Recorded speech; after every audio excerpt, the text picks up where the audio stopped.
What if I told you that you're just a few clicks away from potentially transforming your small business? What if there is a powerful tool right at your fingertips that could bring your services in front of the right audience and at the right time? Well, that's what Google Ads can do for you. So in today's video, we'll be covering the basics of how to set up your first campaign all the way to more advanced strategies in a clear and easy to follow way. So let's get started.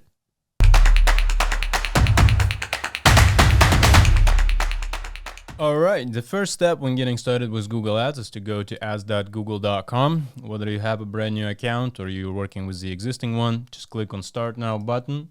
That's going to take you to your account. If you don't have one, Google will walk you through the entire process of creating an account step by step. It's pretty intuitive, so we're not going to do that right now. As you can see here, Google gives you an overview of what's happening in your account. In our case, nothing, since we haven't run any ads with this particular account, and you can see that everything is pretty much zero. Now, I know that everybody wants to jump right into the process of how to create Google Ads, how to add your keywords and write the copy. We'll get to that. This video is about 2 hours long, so we'll definitely cover that in a great extent. We're going to cover every single detail, every single setting that's important for you when getting started. That being said, I always like to start with a theory. So what we need to understand in order to be really good at paid advertising on Google is to understand how hierarchy of Google Ads accounts work. So there are campaigns, there are ad groups, there are actual ads, there are keywords, but how do they relate to each other? All right. So that's the first part that we're going to go into. We dive deeper into just because that will make you so much more better at building strong Google Ads strategies over the long term. So I want to make sure that we cover that up front before we get into any nitty-gritty details and actually get lost in the weeds of how to set up Google Ads themselves. All right, so let's take 10 minutes, get into the theory a little bit, and then get back into the account to work on our ads themselves. The way Google Ads works is that everything starts with the account level. As you can see here on our slides, account level pretty much just consists of your email, your password, your billing information, pretty much anything that has to do with your business that Google asks you at the beginning during the setup process. Now, once you create an account, the next step that you will take, and that's something that we will go into right after this part of the video, is to create campaigns. So campaigns, there can be many of them within Google Ads account. You can create campaign number 1, campaign number 2, campaign number 3. Each campaign will have its own settings. Okay. Now, the settings that are most important, in my opinion, when it comes to campaigns is a bidding strategy that you choose to work with. Whether you want to manually control how much Google spends per click for each particular keyword, or whether you want to let Google decide on that, and you can use something like maximize clicks, or whether you want to focus mostly on conversions and let Google's automation figure that out for you. You could use maximize conversions, but that's where you will control your strategies, basically on a campaign level. Now, the next step is going to be to set up a budget. Google is going to ask you how much do you want to spend per day. Okay, you have the option of spending $5 a day, $500 a day, $5,000 a day. So whatever your budget is, you're going to define that on a campaign level. And this is very important to keep in mind, is that all your budgets are done on a campaign level, just because that's going to impact what's going to be happening when we get to the next level within Google Ads. You also have the option of controlling geography. So you can tell Google that you want to only focus, for example, on Toronto, you want to focus only on New York, only want to focus on Michigan State, or the entire country of Canada or United States, right? So you can control your geography, your geographical settings on a campaign level. Now, as I said, you can have pretty much as many campaigns as you want. I've never seen Google limiting the number of campaigns within the account. And most of the time, we don't have any problem setting those up. Now, within the campaign itself, what you have next is what we call ad groups. And again, there can be multiple different ad groups within each campaign. So you can see in this case, we have campaign number 1, campaign number 2. Each one of those campaigns has its own strategies around how we want to bid, how much money we want to spend per day, and then the geography settings, right? So what geography we want to target. So campaign number 1 can be one geography, campaign number 2 can be some completely different geography. And then you've got ad groups, ad group number 1, ad group number 2, number 3, number 4. That's where your ads and keywords actually live. So if you create 4 different ad groups within campaign number 1, it means that these ads and these keywords in ad group number 1 are going to share the same budget as these ads and these keywords in ad group number 2, 3, and 4. So as you can see, because these 4 ad groups are within the same campaign, they're all sharing the same budget, they're all sharing the same geography and the same bidding strategy. That's why it's very important to kind of understand how the hierarchy works within Google Ads, just because whenever you're setting up different ad groups, you are going to be pretty much you pretty much have to be very strategic as to whether you're okay with your ads and your keywords or your ad group number 1 or number 2 sharing the same budget, okay? And you can see the same thing happening with campaign number 2 for different ad groups all sharing the same budget, which can be different from campaign number 1 to campaign number 2. Now, I know it's a little hard to visualize. This is kind of a little too high level. So what I'm going to do is I'm going to give you a hypothetical example of what I'm talking about. We're going to, for this particular tutorial for the next couple of hours, we are going to be just focusing on lawn care as a business. Okay, so that's going to be an example. That being said, you could apply the same strategy to HVAC, to tree services, to pretty much most of the service-based businesses out there. Okay, so what we're going to do is we're going to look at a business, hypothetical business called Joe's Lawn Care, right? They created their own account. They have their own password. They have their own email associated with the account. There's billing information, which means that they put their credit card in. And then what they did is that they decided that they want to set up 2 different campaigns, all right? 2 different campaigns. One of them focusing on manual CPC. For now, you don't need to worry about it. It just means that we want to manually control cost per click for each keyword, which means that there's going to be not much automation happening on Google's part. The budget for the day, in one day, we want to spend $20 for this campaign. Okay, which means that per month, we're going to spend about 20 times $3,600. And then this campaign is going to be targeting Toronto. So this particular campaign is going to be running in Toronto, and is going to be spending $20 a day, and is going to be using a bidding strategy called manual CPC. And then we want to set up a second campaign, and that campaign will have the same bidding strategy, but it will be spending $50 a day and focusing on a city called Richmond Hill. Now, why is the difference? Why campaign number 1 is $20 and campaign number 2 is $50? Well, when you focus on more affluent neighborhoods or cities, you might want to up your budget so that you capture more clicks, more traffic, more leads, right? So as a result, you're willing to spend more money because you know that you're going to get better ROI from it, or much bigger, in this case, maybe a loan, properties with bigger loans. So that's why this particular business is okay with spending more money on targeting Richmond Hill than they are spending on or targeting Toronto.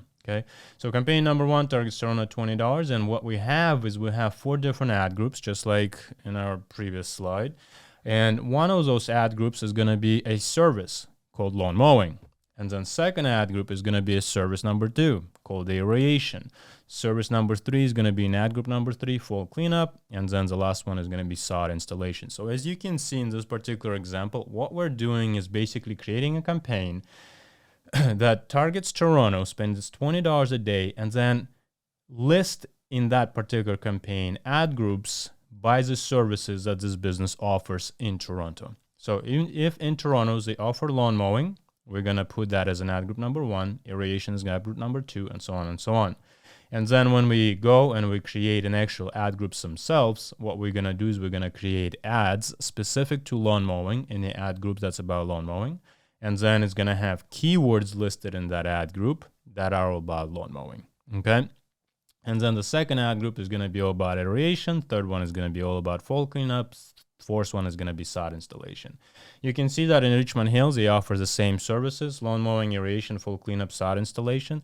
That being said, when people search for lawn mowing Richmond Hill, they're going to see the ad that lives in ad group number 1, campaign number 2. If they search for lawn mowing near me in Toronto, then they will see an ad that is for lawn mowing in ad group number 1, but campaign number 1. Okay. So that's something that you always have to kind of keep in the back of your mind whenever creating brand new accounts, is how are you going to structure your services? How are you going to structure your geographical targeting? Because I could say that this one campaign could target all of Ontario, for example, the entire state or the entire province, all of the cities, but then it wouldn't be as targeted because the ads within it would be, just saying Ontario or saying Toronto, but then show up in a wrong geography. So there are a lot of nuances around it. And this is the best strategy that we found to work for us. We create a campaign targeting a specific city, and then we list services as various different ad groups. Each one of those ad groups has its own set of ads and its own set of keywords. All right, so if someone is searching for lawn aeration near me, they're located in Toronto, they'll see an ad from here. If someone is searching for lawn fall cleanup and they're in Richmond Hill, they will see an ad from ad group number 3 and campaign number 2. All right. Again, campaign level, you control budgets, you control geography, and then whatever ad groups you create, they will all share the same settings that are on a campaign level. So ad group number 1, 2, 3, and 4 will all be targeting Toronto, will all be sharing that $20 budget. So they're splitting it up between each other. It's not going to be even. It's not like each one of them is going to be getting $5. It's whichever one is performing best, Google is going to start to funnel money more towards that particular ad group. So if it seems that there's quite a bit of traffic they can generate as a result of ad group number 1, most of that money is going to go towards ad group number 1. All right. And then campaign number 2, its own settings with its own set of ad groups. All right. So that's the theory. Let's now get to the practice. We're back to Google Ads account. So here on the main homepage, what we want to do next, now that we learned what account is, what a campaign level is, and then what ad group level, is to actually create a brand new campaign now. Okay. So this campaign number 1 can be created by clicking this blue button that says new campaign. Just click, and then Google will take you to the next window where it's basically going to ask you, well, you're going to create a new campaign. So remember, that campaign is going to be targeting one geography. In this case, let's talk about Toronto, right? So what is the objective of that campaign? Now, there are different objectives available to businesses because there are different types of businesses out there. For some businesses, sales makes more sense as an objective, right? So if you're running an e-commerce brand, e-commerce business, sales happening right on your website is, that's the objective you're going to choose, just to drive more sales. And Google is going to tell you that, hey, you can achieve that objective by either running search ads. So search ads is the regular ads that you see on Google. So if I search for lawn care Toronto, for example, this is search ads, right? So you can run your ads and they're going to be shown on SERP, on search engine result pages. You can also run Performance Max. You can do display advertising, shopping, video, and discovery. Google makes basically a claim here that all of those could, in theory, result in sales, right? Now, if you operate a local business that offers services, so if you do lawn care, what's going to happen is you're probably going to be interested in leads. So you're going to choose leads as an objective, and then Google is going to show you the same pretty much choices in terms of campaign types that you can choose to run on their platform. Now, search ads is what we're going to be working with today. The only reason why I'm kind of giving you examples of, sales versus leads is because there is a bit of a nuance here. When you click on brand awareness, Google is not going to give you as many options. And the reason why is because search ads, the ones that you see on actual search engine result pages, are actually not intended to generate more awareness about your brand or product. Display advertising and then advertising, video advertising on YouTube and whatnot is better tailored towards achieving larger audiences, right, across the entire platform. You can get scale, you can get your ads seen by more people and therefore drive much greater awareness about your business or your product than if you were to run just text ads on the actual search engine result pages. So that's why when it comes to brand awareness, you only see 2 options versus when you click on leads, you see 6 options here, right? So again, choose your objective. Most of the time, it's probably going to be either sales or leads if you're a business. So I'm just going to choose leads, and then I'm going to choose search because that's what we're going to be focusing on. And what you will see next is that Google is going to pretty much ask you, how do you want to achieve your goal, right? So there's no kind of right and wrong answer. I think this has been an optional field, but I just like to put something.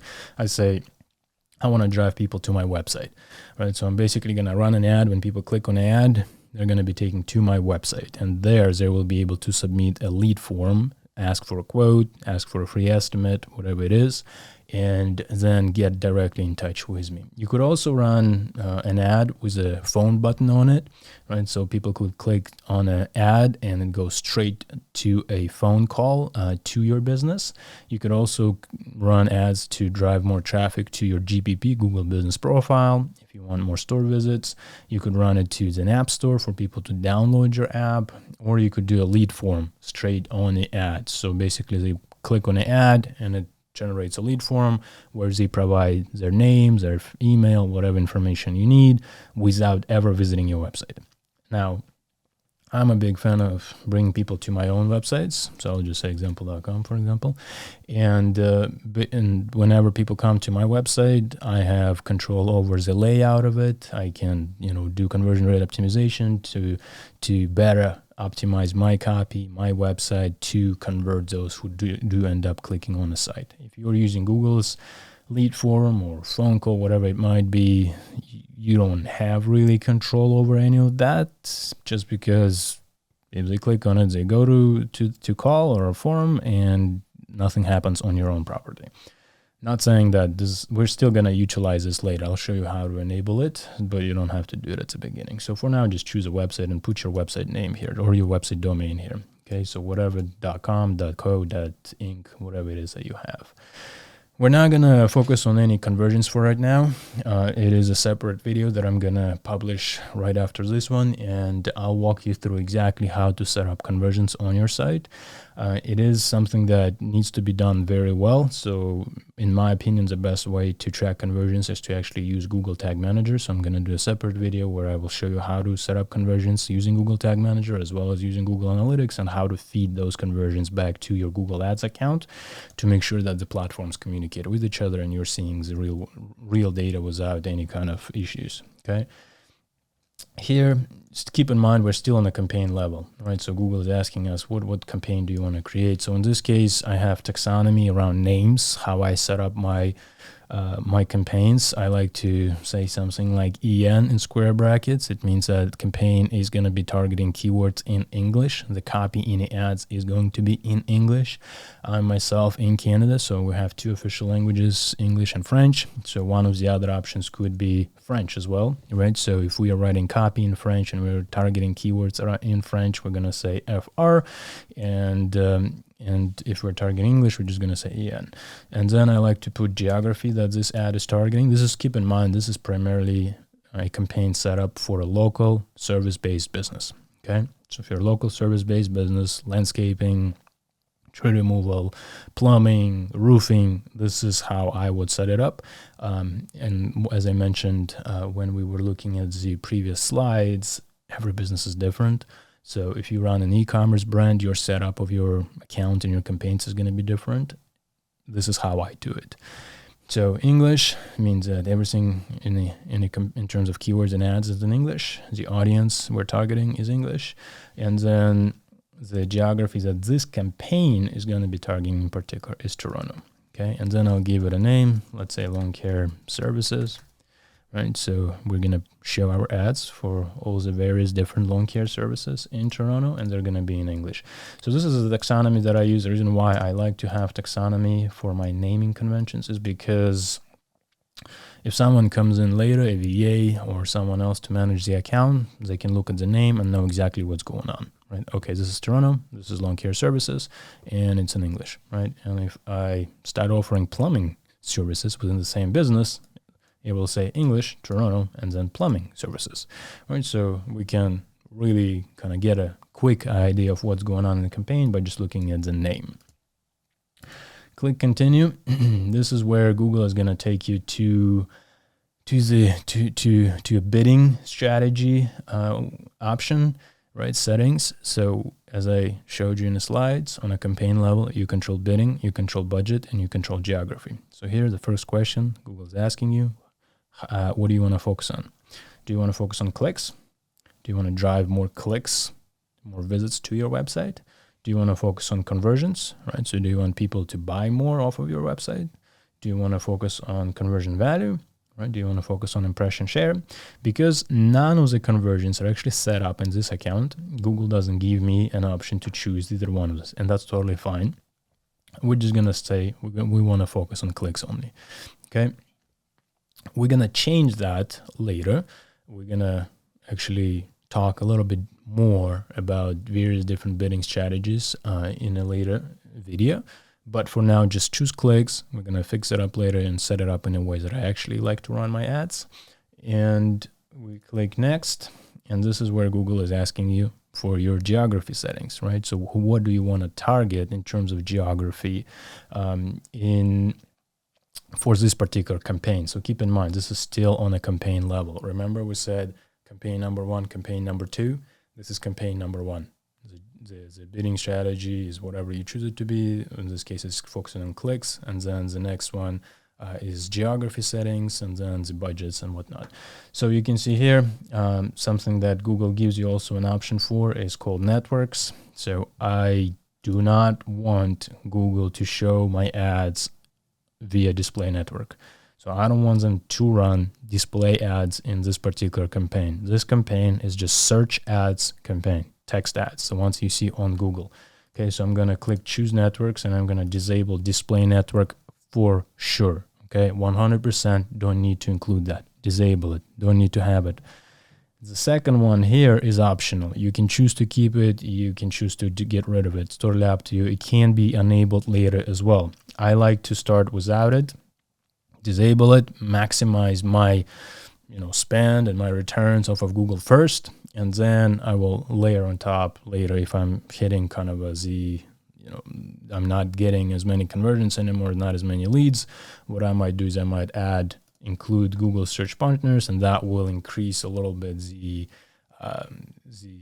reach that the ads will have. So I think some of the Google search partners are AOL and so on and so on. So like other networks and search engines that they have partnerships with and websites. So for now, we're just going to disable that. We're going to keep it, both of them disabled. By default, it's all enabled. Highly do not recommend you to keep it enabled.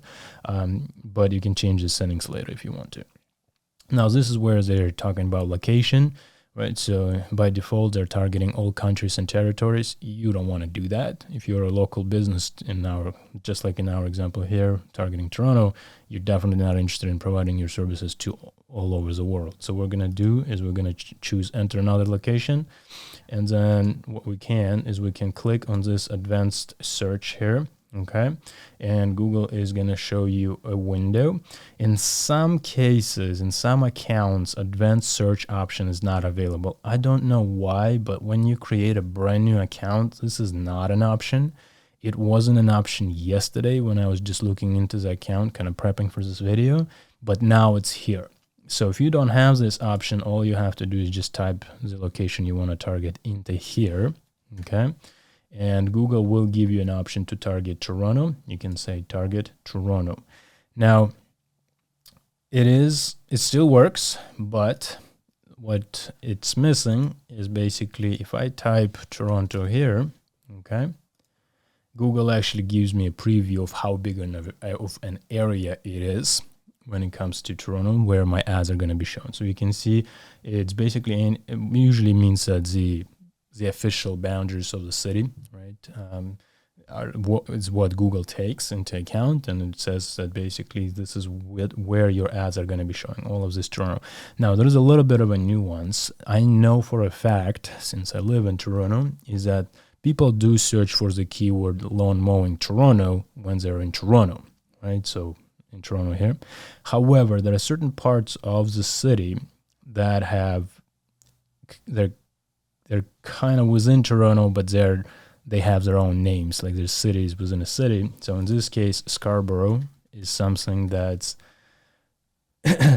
part of Toronto.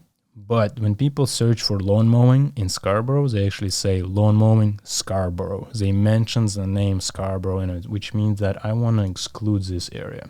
Okay, so you can see here, I just said that I want to target Toronto, but I don't want to target Scarborough. So what I'm going to do is I'm going to have campaign number 1 targeting Toronto, campaign number 2 targeting Richmond Hill, campaign number 3 targeting Scarborough separately. You see, because the keywords tell me that people differentiate between lawn mowing Toronto and lawn mowing Scarborough, right? So that's something that you need to do your own due diligence on.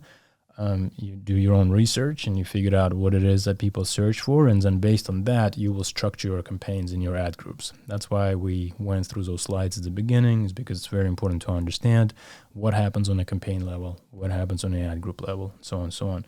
I also know that Etobicoke is a small part of Toronto, but people like to search for lawn mowing Etobicoke.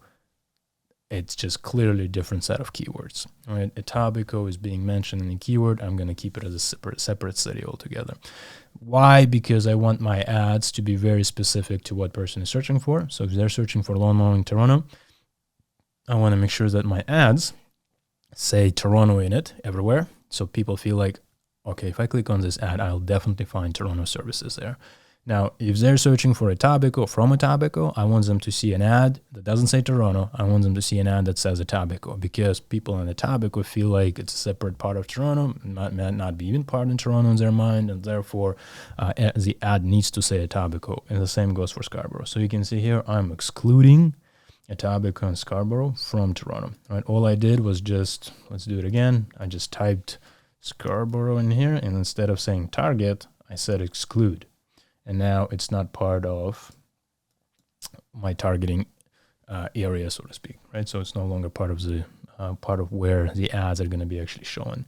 You can do the same thing with, if you were to run, let's say, e-commerce brand. Just as an example, you could target all of the United States and the country, right? And then you could exclude, for example, Michigan. If you feel like, well, we don't want to target Michigan for whatever reason, you can exclude that area.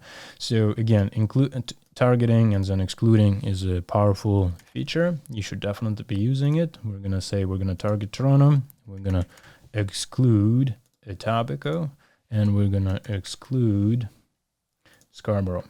The reason being, people in Etobicoke search for Etobicoke. People in Scarborough search for Scarborough, which means that I want my ads to be very specific to each location, so I need to make sure that it's a separate campaign. Click Save, and now you've got yourself here, everything saved nicely, saying that I'm targeting Toronto, but I'm excluding from that area that's considered to be Toronto, I'm excluding Etobicoke and Scarborough, okay? Now, the next thing that you definitely want to pay attention to is location options. Google hides it, right? It's just a drop down, click on it.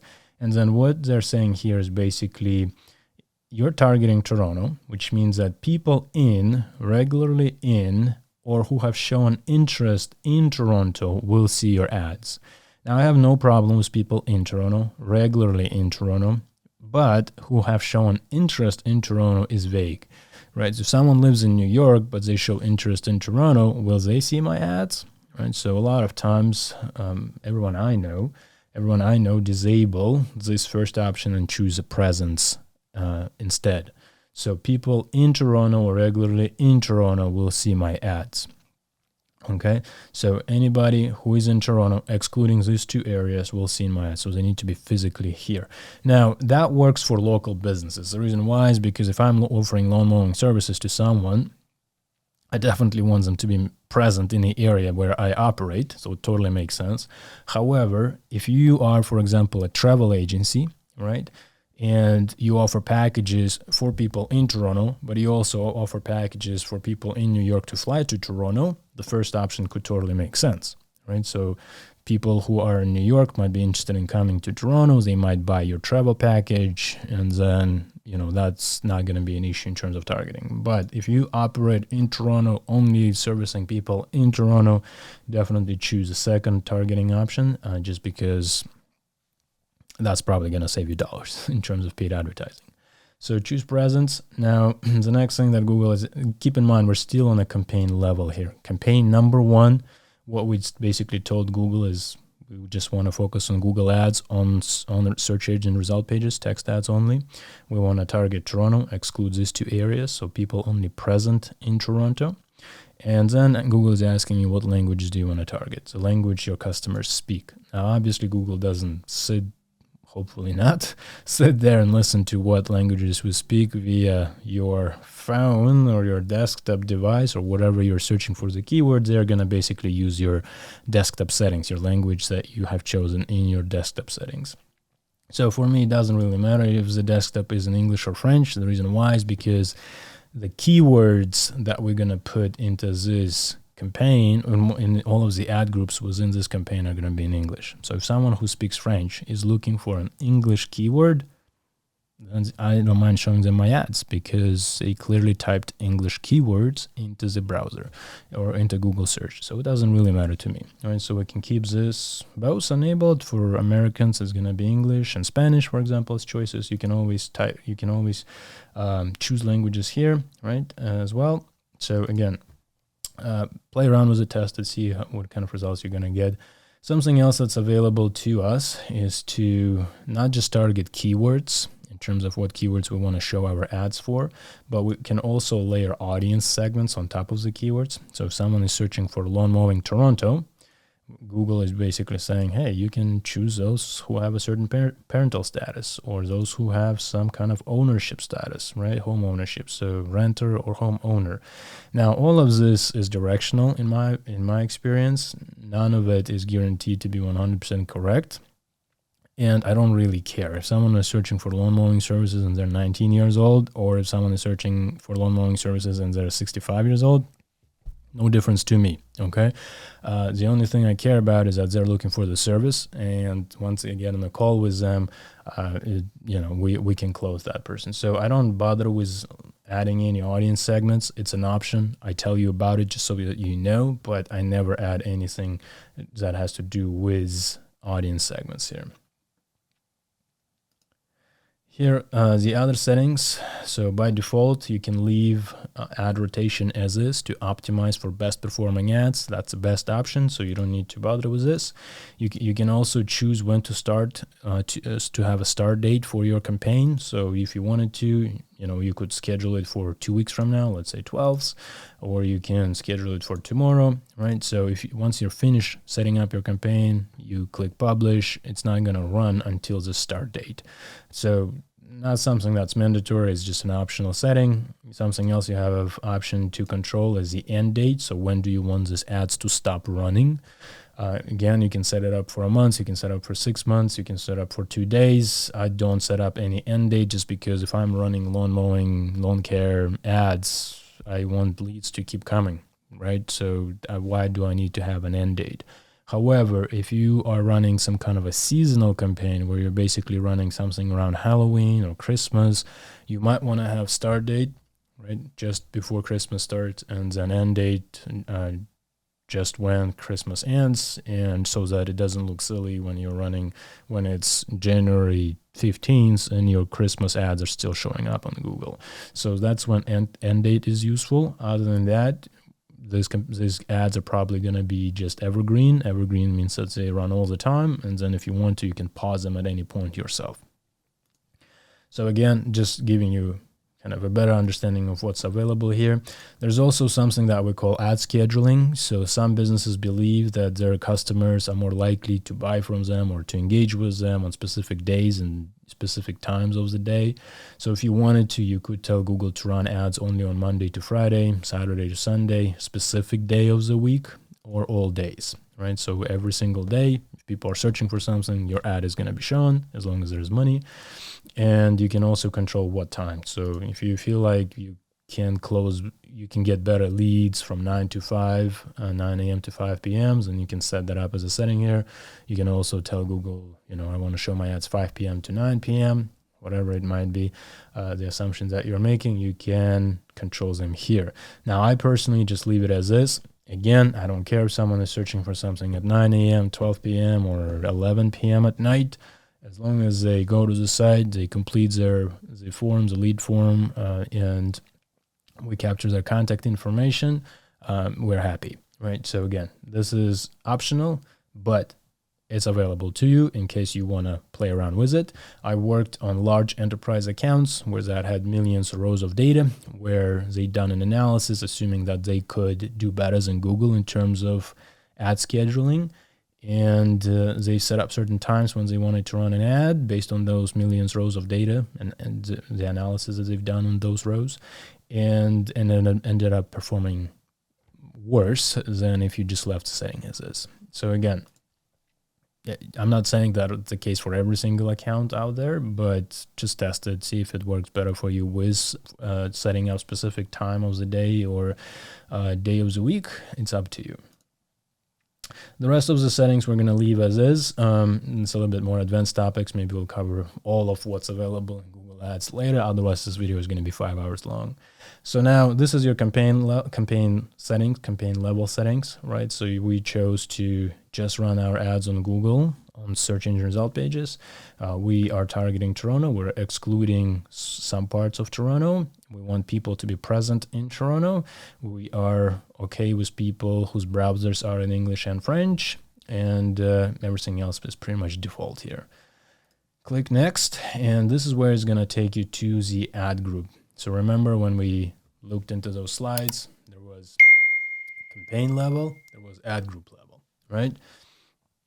So let's take a look again before we go into this ad group. So here you go. We're setting up our campaign number 1. We're saying that geography is Toronto, right? We haven't set the budget yet. That setting is still coming up. But this is what Google just prompted us. Hey, what do you want to create in terms of your ad group? So what keywords do you want to target for your ad group number 1? So this is the one we're going to be creating. It's going to be all about lawn mowing. And then we're going to create another one that's going to be all about aeration. Then another one that's going to be all about sod installation. So this is where we're at right now, where we just finished setting up our campaign level settings, where we talked about the language, the geography, the bidding strategy, right? So that's done. Now we're moving into the actual ad groups themselves. So following our example that we had in the slides, we're going to call this lawn mowing ad group. Right? So lawn mowing services. Here, Google is pretty much telling you, hey, can you tell us what keywords you want to show your ads for? So they give you some options by default. Those options are going to be specific for which domain you put in. So I put just a random domain here, but you can just get rid of this. We don't need to bother with that. And what you want to do here is you want to put the keywords that you are interested in targeting. Okay, so it's very important that you think through what type of keywords you want to show your ads for. So it totally makes sense to show ads for something like, for example, lawn mowing in Toronto. And you know that people are going to search for that since you're targeting Toronto and you're interested in selling them lawn mowing services. You're going to put lawn mowing Toronto. You can put lawn mowing services, lawn mowing company, right? So again, totally up to you how you want to go about it here in terms of keywords. You need to do your keyword research prior to setting up the ad group. You can see that I've done my keyword research here. I found all the keywords that people were, that's just examples of the keywords people were searching for by different geographies. So you can see that they're searching for lawn mowing, they're searching for lawn mowing Toronto, lawn mowing services Toronto, lawn mowing near me. And then another service they're searching for is lawn aeration, and then sod installation. Now, something that we haven't talked about and something that's a little bit of a more advanced topic has to do with match types, right? So if you take all your keywords that you're interested in targeting and you put them in here, is what you're going to do is pretty much you're going to tell Google that you want to target all of these keywords using what they call a broad match. So you can see here in highlighted blue, it says broad match when you just add keyword as is with no special symbols around it. And what Google is basically going to do is that it's going to cast a very wide net based on these keywords. It's going to show your ad for this keyword, but it will also show your ads for anything that it thinks is related, relevant, synonyms, misspellings, and that can be a big pool of keywords. So I personally do not recommend you to add your keywords and leave them as is. You don't want to leave them like this. Okay, what you want to do instead, this is how I set it up, is to take your keywords and put them into square brackets. So you can see here, every single keyword has a square bracket around it.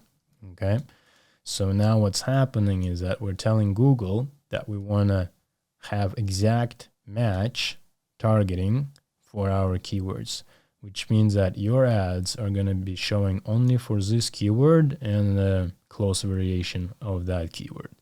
So let me show you, let's dive a little bit deeper into the match types to make sure that you fully understand it before we move on. So let's take a minute to go over that material. So the first option that's available to you when it comes to Google Ads is pretty much to leave your keywords as is. Right? So when you add your keywords into the ad group, you can just put them as is, type how to mow, like to type lawn mowing service, for example. That's the keyword you want to target. You just put it in as is, no special brackets, no special symbols around it in any way. That's what we call a broad match. Okay, now when you type that keyword into the ad group and you leave it as is, what's going to happen is that Google is going to show your ads not just for this keyword, but also for keyword how to mow lawn, lawn aeration prices, lawn mowing companies, what is landscaping, right? So it's a very large pool of terms that Google gives itself a freedom to show your ads for. That's why it's called broad match. You type one keyword into the ad group. You're saying, Google, I want to show up for lawn mowing service keyword. And they take that as, oh, they want to also show up for how to mow a lawn. Now, some of you might think to yourself, well, that's not too bad, right? It's still related to mowing, but it's a question, how to mow a lawn. When a user is asking that question, they want to learn how to mow lawns. They don't want to find a service to do it for them. So a lot of folks are not going to be interested in buying your services. The lawn aeration prices it's a completely different service altogether. It's not lawn mowing service, it's lawn aeration. So if you don't even offer this service, you might not be even interested in showing up for it. But Google will include that keyword into the targeting list just because it's related to lawn mowing. It's within the same landscaping, lawn-related niche, whatever you want to call it.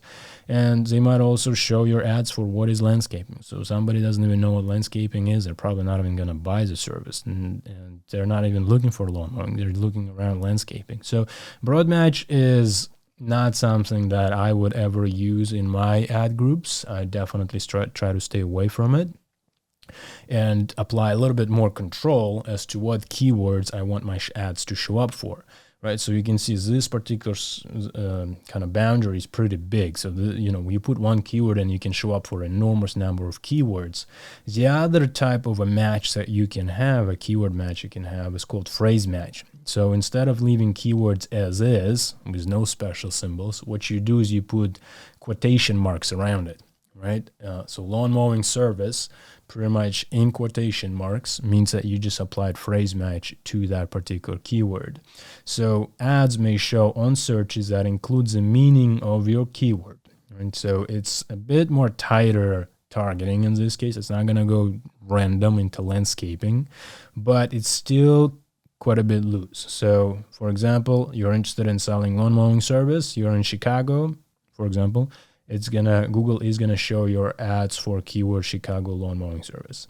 They will also show your ads for best lawn mowing services. So you can see we say lawn mowing service, but Google is adding best and plural too is a keyword, making plural.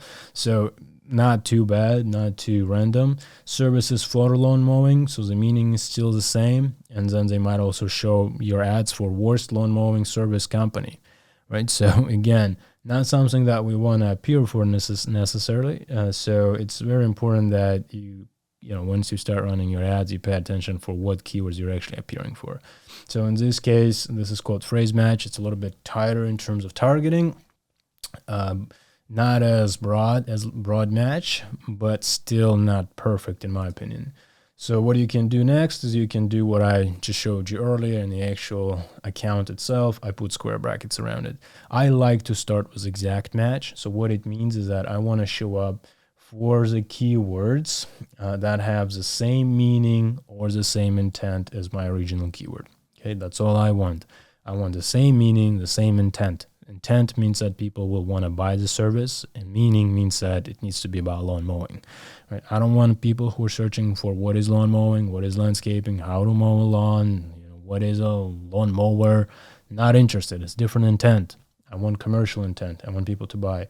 So if someone is searching for service lawn mowing or lawn mowing service or lawn mowing services or services for lawn mowing, that's what I want to go after. And I'll use exact match. So you can see this area is much smaller than broad match box, or whatever you want to kind of call this area, right? So it's done on purpose, right? So exact match is very tight targeting in terms of keywords. Your ads will only appear for a specific set of terms that have the same meaning or the same intent, okay? So very, very important to keep in mind.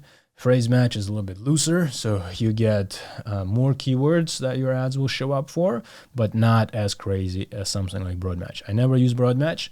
I start with exact match, and if we're not getting enough leads, we can open up the floodgates a little bit, and we can let it become phrase match. We add question marks around it, and then more keywords will start to trigger our ads. Okay. So that's very important that you keep in mind. So let's go back to our account and actually apply what we just learned. So as you can see here, once again, we have all our keywords in square brackets, right? So square brackets means that it's exact match targeting here. So I want my ads to show up only for these keywords and any keywords that have the same meaning or same intent.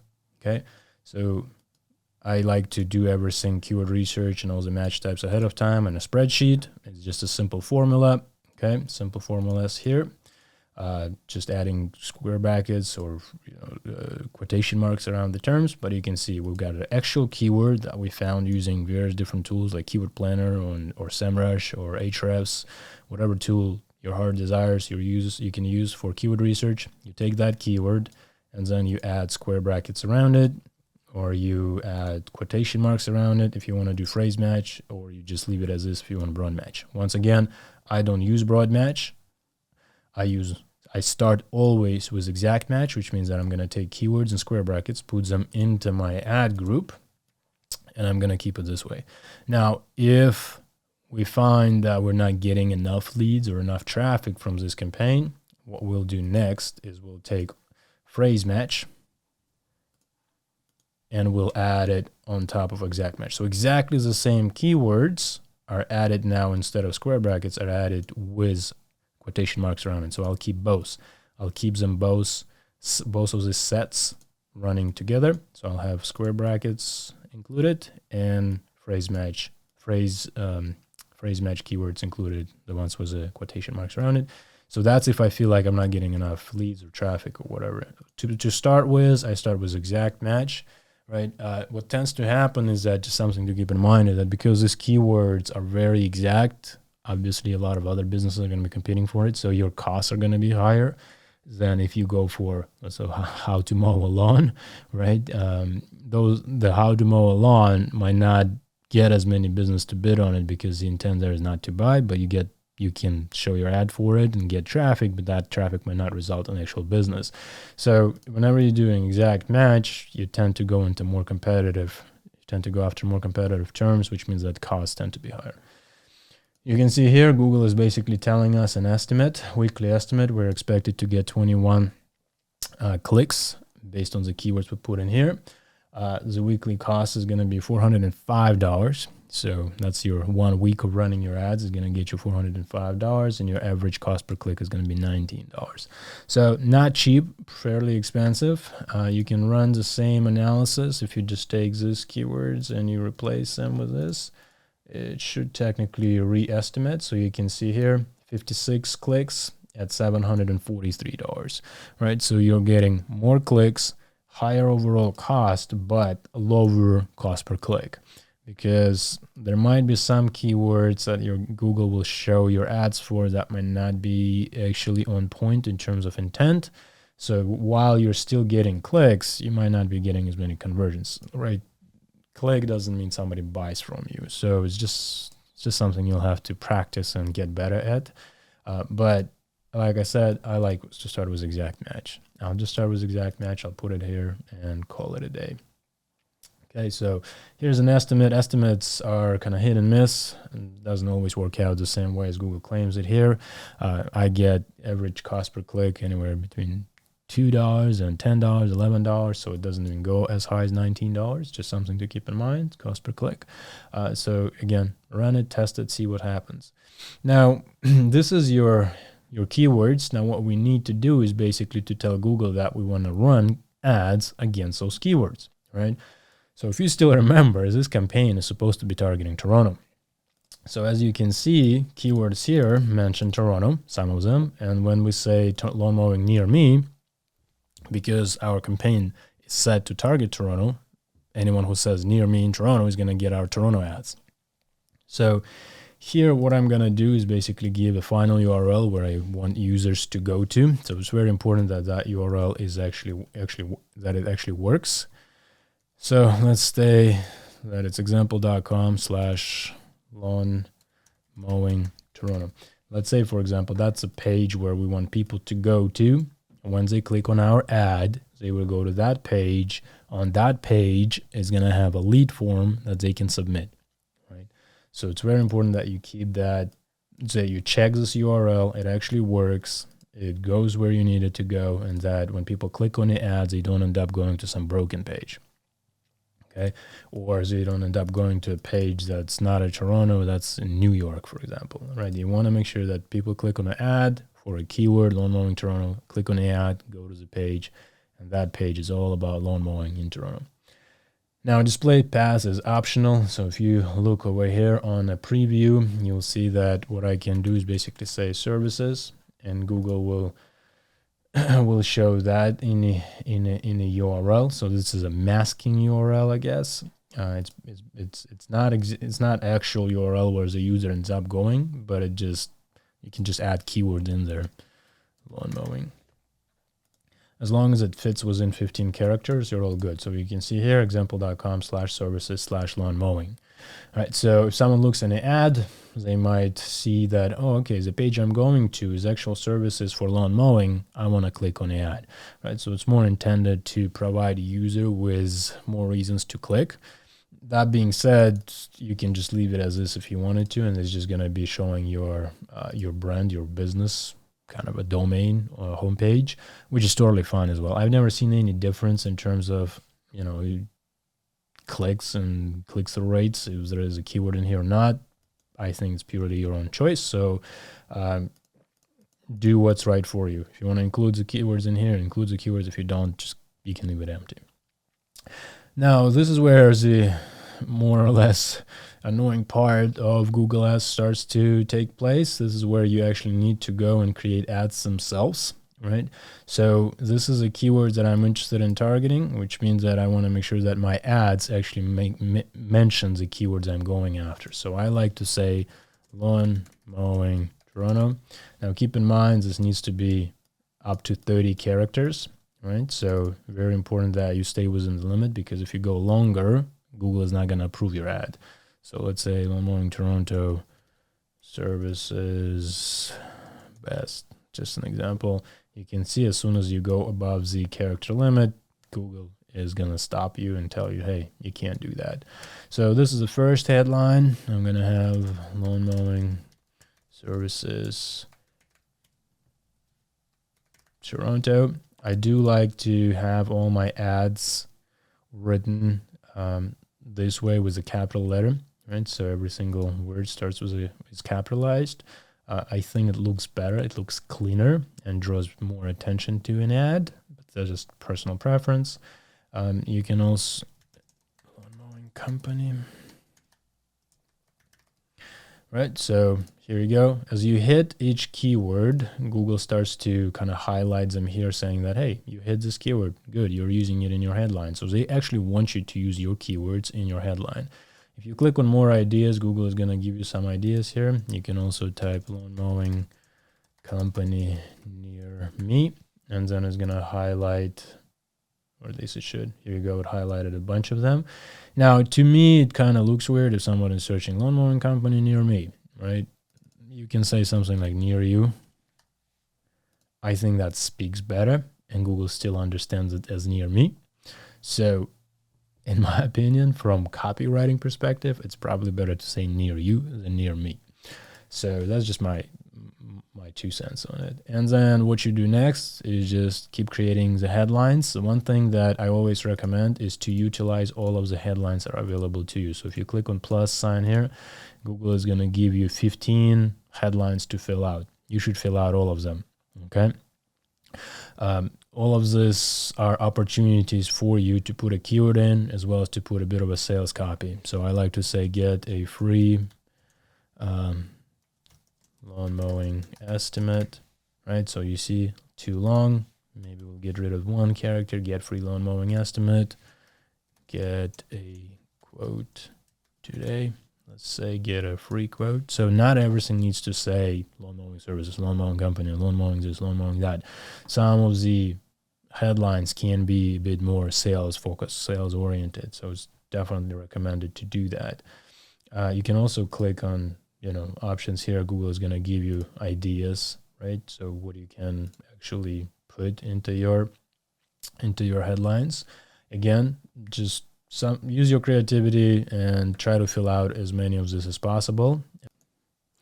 So as you can see here, I went ahead and filled out all 15 headlines, right? So I highly recommend you to do the same.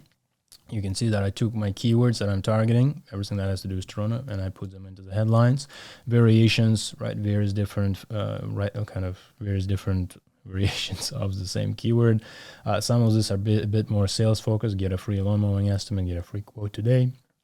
Some I said top ranked lawn mowing company, reliable, professional, lawn mowing down on budget, specialist, Toronto's best lawn care experts, hassle-free quote process, right? Again, choose the headlines that totally make sense for you and your business, or for the keywords that you are targeting.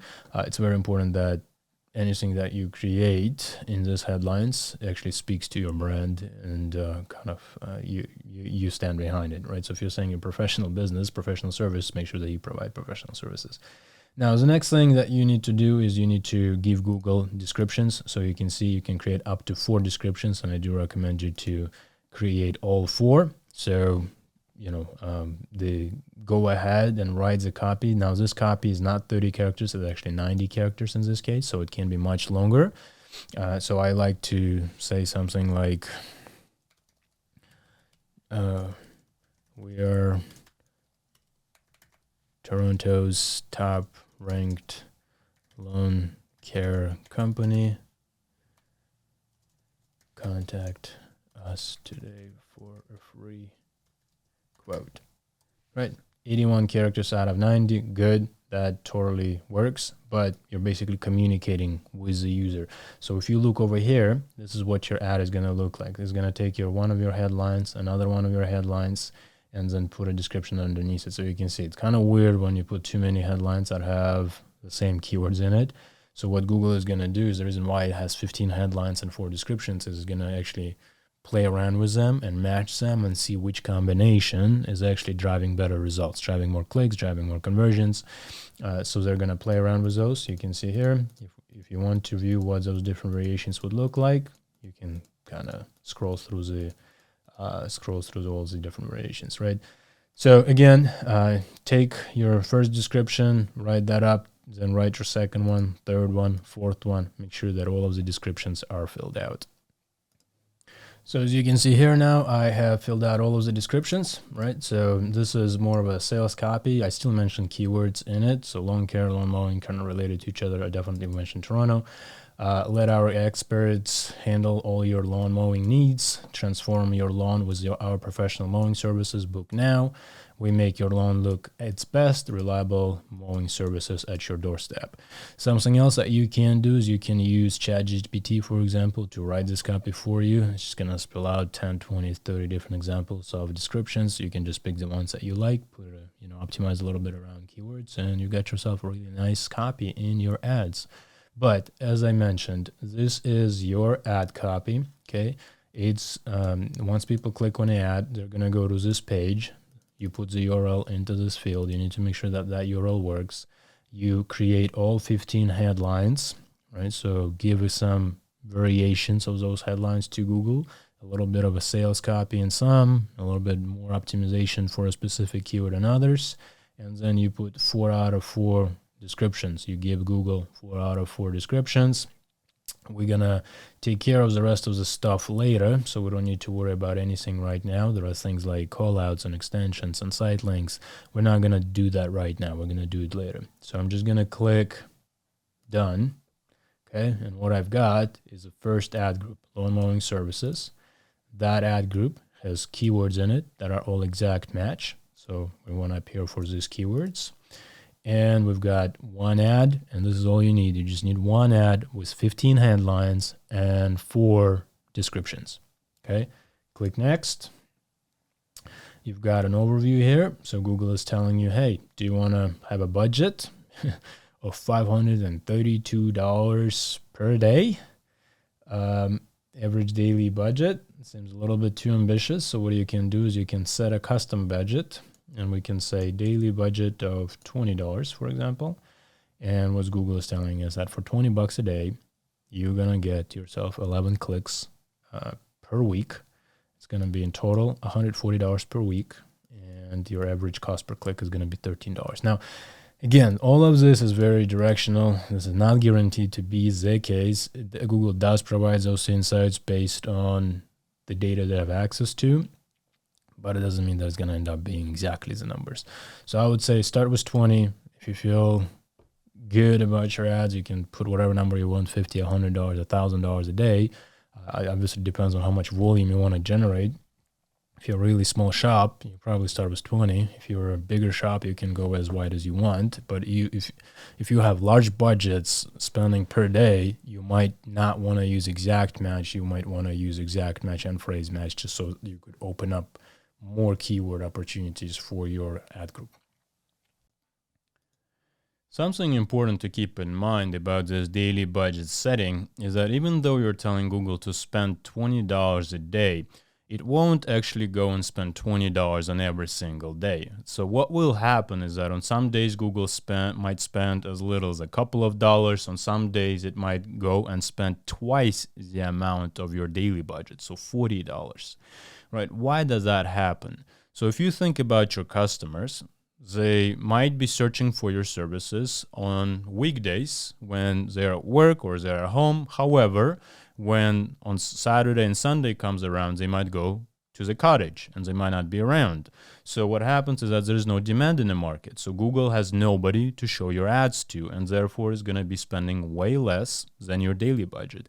However, once people are back and they're searching for your services again, Google leaves itself at liberty of spending twice the amount of your daily budget. And then on other days, it might spend $12. On other days, it might spend $24. And then it's going to kind of go up and down depending on how much demand is happening on the market for your services, for the keywords that you're targeting in your ad groups and your campaigns. However, if you look at the 30-day time period, right? So if you take 30 days and then multiply it by your daily budget, you will get $600. That's a budget, the monthly budget that Google will work with. $600 is what they have to spend in a time period of 30 days, and that will average out to be $20 a day. So Google doesn't look at that setting as, oh, I'm mandated to spend exactly $20 every single day. They look at it as, I have $20, I multiply it by 30 days in a month, I get $600. That's the amount that I can spend and fluctuate, in terms of my spend every single day, but I have to spend $600 per month, okay, or per 30-day time period. So sometimes businesses will look into their account and they will see that Google spent $40 instead of $20 and they panic. They're like, I didn't set it up to be this way. Why is this happening? It's totally normal. Don't panic. Let it run the way it's running. And then what's going to happen is that on some other day, Google will spend a lot less, right? So that's totally normal behavior within the account, just because we as humans tend to search for some services more on certain days versus the other, and therefore Google have more opportunities to show our ads to those people on certain days versus the others. So don't panic, carry on. Google will always try to spend on average $20 per day if that's your setting in a 30-day time period. Okay.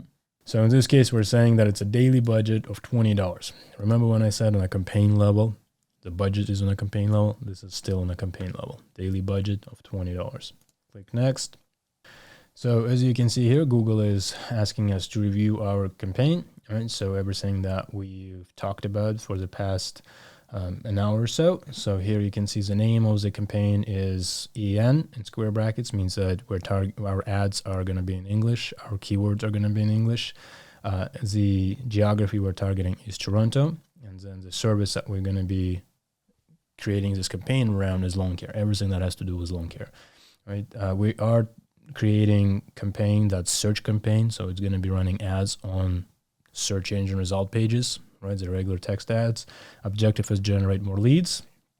We don't worry about bidding for now. I'm gonna show you how I do bidding for my campaigns. It's a little bit of a workaround, but we have to go through the steps right now just to get through it. Network, we don't want any networks, so no display advertising, no partners, just purely showing ads on Google. That's it. Location, we're targeting Toronto, but we are excluding Etobicoke and we're excluding Scarborough, right? So if you click on it, it's going to take you to each setting, and then you have to click next all the time. I'm just not going to do that. The languages means that the language of the browser that our users are using, right? So if their browser is in French, but they're still searching for our keywords that are in English, I don't care, right? So if they're searching for English keywords, that means that they're searching for a service potentially in English. So it's totally fine for me to target English and French. I don't do any audience segmentation here. I only care about keywords. If someone is searching for lawn mowing, it doesn't matter to me if they're 25 years old, 32 years old, 65, 74, they want lawn mowing. We're going to get on the phone and we're going to see if we can close them, okay?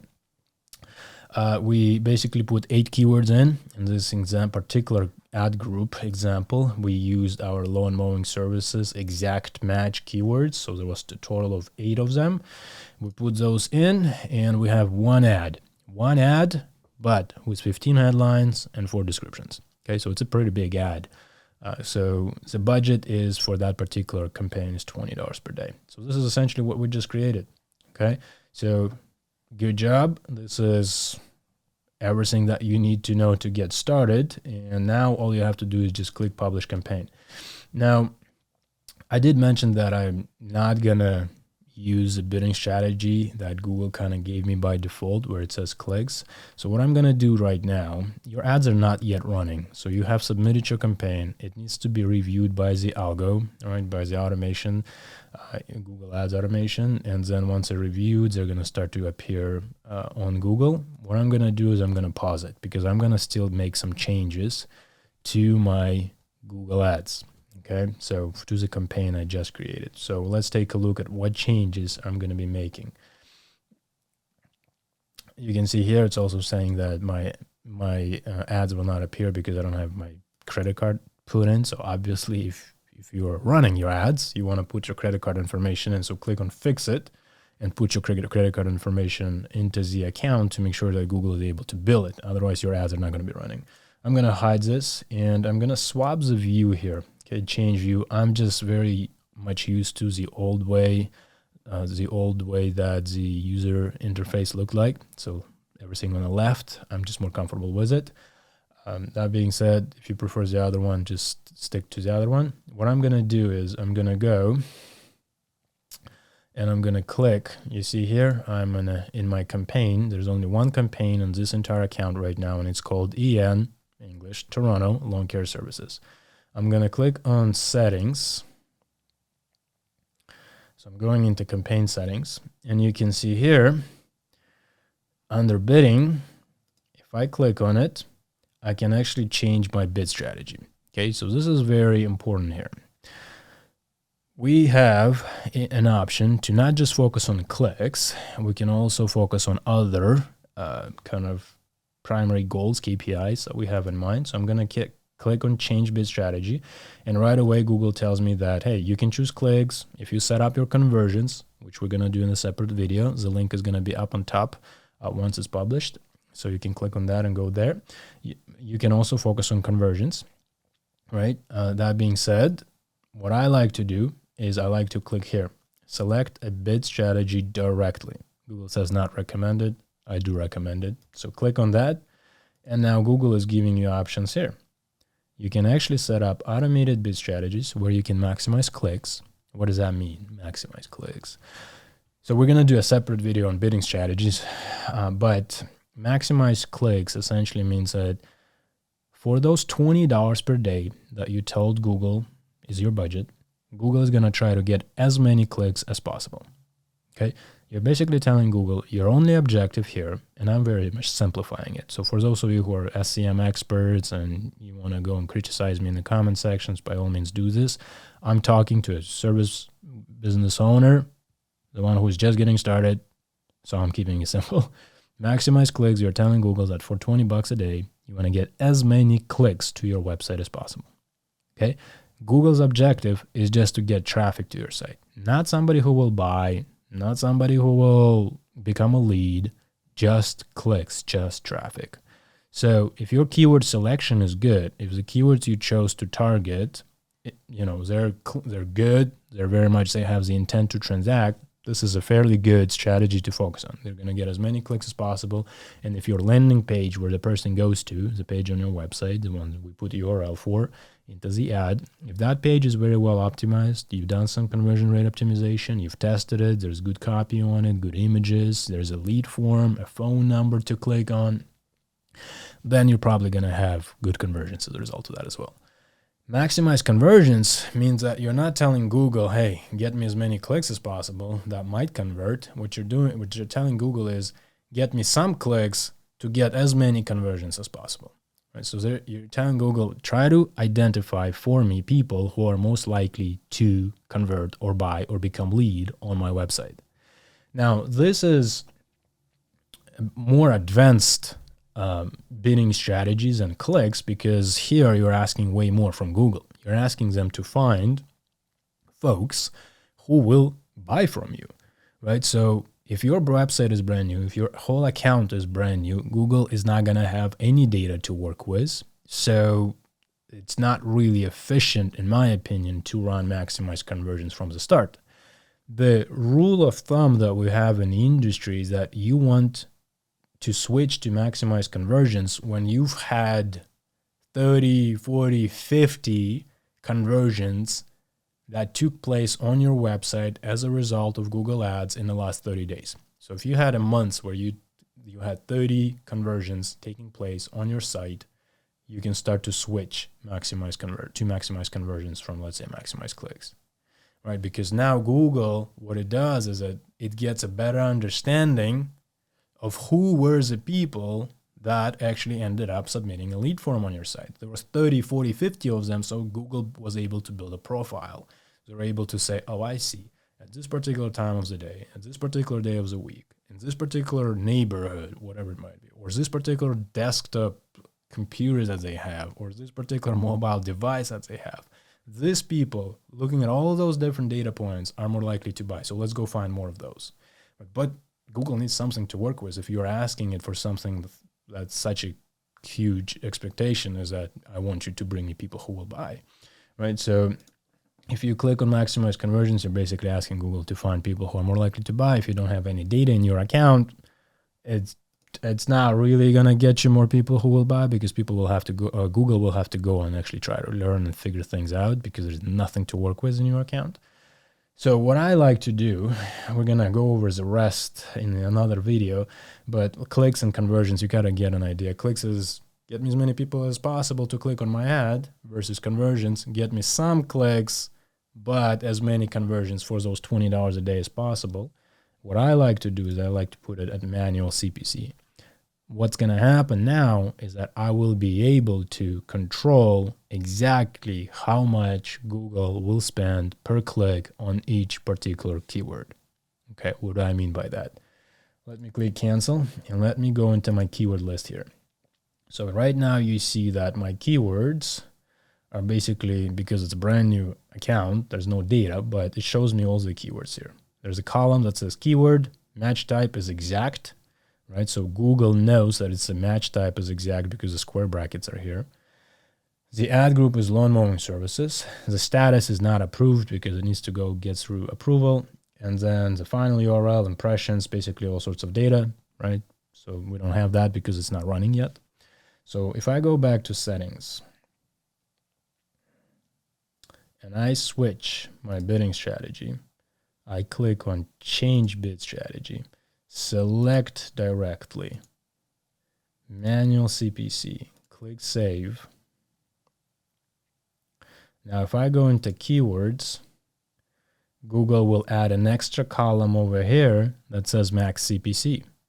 So now what's happening is that I can actually tell Google that, hey Google, do not spend more than $1.20 when you're bidding on this keyword. So when Google, when someone is searching on Google for lawn mowing services, there's going to be a bunch of different businesses who are going to say, I want to show up for that keyword. Everybody's going to enter the auction and everybody's going to say, I'm going to spend $1, I'm going to spend $2. You're going to say, I'm going to spend $1.20. That's essentially what you're doing. This is your upper limit. Get me anything from $0 to $1.20. Right. The other one, if you feel like lawn mowing company is a much better ROI, you can say, hey, Google, I want to spend $2.50. Right. So again, I like to do manual CPC. It gives you way more control over each individual keyword. If I see that some keywords perform better than others, what I can do later is I can increase my my maximum cost per click bid from $2.50 to, let's say, $3.06 if I'm getting way more traffic there or whatnot, so I can increase it. You definitely don't want to leave it at 0.01. That does not make sense. So I can click on this, highlight all 8 of them, click edit, and then change my CPC bids and set the new amount to be $2, let's say. And now it's $2 across all keywords instead of 0.01. So you can see it all changed to $2, and now you can go and manually change for each individual one if you want to. Right now, if your budget is $20 per day, if Google spends max of $2 per each click, you're obviously going to get 10 clicks per day, right? So if $2 is your max bid, you're going to spend $20 in total per day. It's probably going to be on average 10 clicks per day on average. So that's what manual CPC does. That's what I like to use. I like to control it more, have more control over each individual keyword and the cost per click. Now, this obviously depends on what type of a business you're in. If you're running an actual business and you have healthy margins, profit margins, right? So if a lead costs you $30, but you make a lifetime value, something like $1,000 from them, then you can go and just focus on maximize clicks or maximize conversions, because you know that if you acquire someone for $50, you're still going to make $950 off of them over the lifetime of them doing business with you. Right? If you are someone who is just in a lead generation business and you have a set amount that you make per lead, right? If you spend $20 per lead and someone pays you $40 per lead, it means that your margin is only $20 left. So if you let Google loose and you let them go and do maximize clicks and conversions, they might actually get leads for way more, right? So it's a little bit harder to control because everything is automated there. So just nuances like that. There is no right and wrong answer in terms of bidding, in terms of how you structure your account, and so on and so on. Everything has to be tested. You have to try it out for your business, for your services, for your geography, and see what works and what doesn't. Again, you'll have to put on analytical hat, right, and try different things, figure out what's best for your account. But this is what I would do most of the time. Okay, this is how I set up my accounts, how I set up my campaigns. And essentially what happens here is now I've got myself a campaign called English Toronto Lawn Care Services. That campaign has ad group in it, one ad group that's for lawn mowing services. Okay, so what I'm going to do next is I'm going to take you through the process of creating 3 other ad groups. We created one ad group. Now we're going to go through the process of creating 3 more. It's not going to be the same lengthy process that I went through at the beginning. I'm going to show you some shortcuts that we can take to get that ball rolling fairly quickly. All right. So let's go back to our original example that we're working with, right? What we wanted to do is basically create an account for a fictional business called Joe's Lawn Care Limited. All right, so we have that account now. We went through the process of creating the campaign number one. That campaign was called Lawn Care Services. All right, and we set it up to be manual cost per click. So now that I've showed you that, you can see that it's manual cost per click. Right, so you can, that's essentially the setting that I showed you last. And then we have a budget of $20 per day, and we're targeting Toronto with that one campaign number one. Now, what we did is we created an ad group. That was ad group number one, and that ad group is all about lawn mowing services. Right, so we created first ad group, and now what we need is to go and create 2 or 3 more ad groups. I'm probably going to get 2 more just to kind of show you how the process works. But this is what it's going to look like, right? So if we just look at the one campaign, we're going to have manual CPC on a campaign level, $20 a day, targeting Toronto. And then first ad group, all about lawn mowing, is going to have lawn mowing keywords in here. You can see that all of them are in square brackets, right? So I'm following the plan here. I've got a campaign targeting in Toronto, and in that area I offer lawn mowing services, and therefore my keywords are all exact match. Now, as I said, if you find that these keywords tend to be expensive, if the cost is too high, you can start to add phrase match keywords to it as well, phrase match terms to the list. And then what I'm going to do is I'm going to create another ad group for lawn aeration that has all of the lawn aeration keywords, exact match keywords in it. And then I'm going to create sod installation service ad group that's going to have all the sod installation keywords in it. So you can see it's 3 ad groups. Each one of these ad groups will have keywords targeting different services, but also one ad per ad group. One ad, 15 headlines, all about lawn mowing. One ad, 15 headlines, all about lawn aeration. One ad with 15 headlines and 4 descriptions targeting sod service. Okay, so now let's go and execute on that plan within the account itself. So we're back in our account here, and you can see that we've got our first campaign, that's English Toronto Lawn Care Services, and it's got 1 ad group, that's lawn mowing services. So as I just mentioned in my slides, what we want to do next is we want to create an ad group for lawn aeration. So you can go through the lengthy process of creating an ad group by clicking this blue button here, right? So that's one way to do it.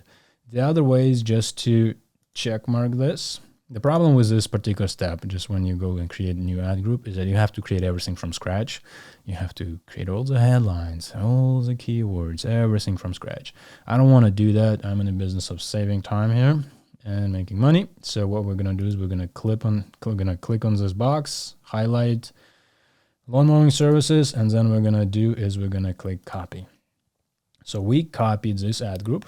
I'm going to unhighlight it, and this button now showed up. It says paste. So I'm going to click paste. It's going to ask me where do you want to paste it. Yeah, I want to paste it into this campaign. That's English Toronto Lawn Care. I'm going to click done. And then I'm not going to pause it just because my entire campaign is already paused. I'm just going to paste it right here.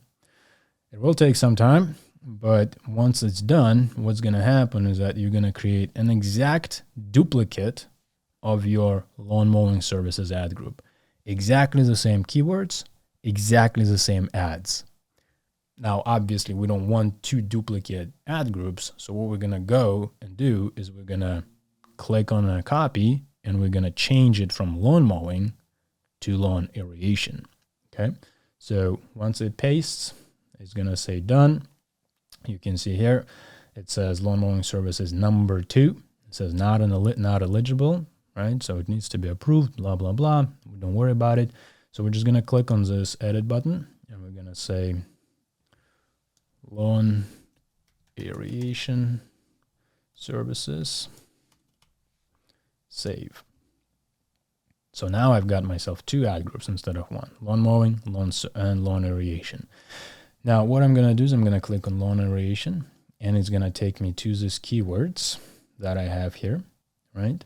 Now, if your keywords are kind of identical, you can just change the keyword from mowing to lawn aeration. In my case, I'm just going to take these keywords and I am going to remove them. Make sure that you're in lawn aeration ad group. Okay. So we removed the keywords. And now what I'm going to do is I'm going to add new keywords because I have a list. I'm going to take my lawn aeration keywords. You can see that they're slightly different than the ones that we had for lawn mowing. That's why I'm deleting and pasting new ones. So you can see everything here is lawn aeration, right? So you did your keyword research, everything around lawn aeration. You found all of the keywords that have to do lawn aeration and Toronto, as well as just lawn aeration company and services and like that. And then you put square brackets around them and you add them in here. And now you click save. So now I've got myself, I don't know, 8 keywords in here. All that have to do with lawn aeration. If I click on lawn mowing ad group, all of these keywords are lawn mowing. If I click on lawn aeration on the left, all of this are lawn aeration. Lawn mowing, lawn aeration. Perfect. So we duplicated the ad group. We've got exactly the same keywords. Now we got rid of the duplicate keywords. We put the keywords we actually want, but we still need to fix our ads, right? So if I go into ads, it says lawn mowing everywhere here. So what you can do is you can go through more of a manual process where you just click edit and it's going to take you to the actual ad itself and you can edit it here, right? So you can add it, let's say if your page is lawn aeration Toronto, that's a page. You definitely make sure that you update this URL. This shouldn't go to lawn mowing anymore because the entire ad group is about lawn aeration. So change it to the URL that's about lawn aeration. In my example, it's all fake URLs. In your example, it needs to be real. And then you can go through the process of updating mowing to lawn aeration, right? So you can just copy and paste here and see if you're within the limits of 90 characters. You can see some of them are not doing well. So here we need to maybe change a word. We can say lawn aeration company. Oh, we already used that. Okay, that already exists. So we're just going to leave it lawn care, lawn aeration. They fall within the same technically. 32 characters. So you can see that some of these headlines are not working out so well. So we can just say that.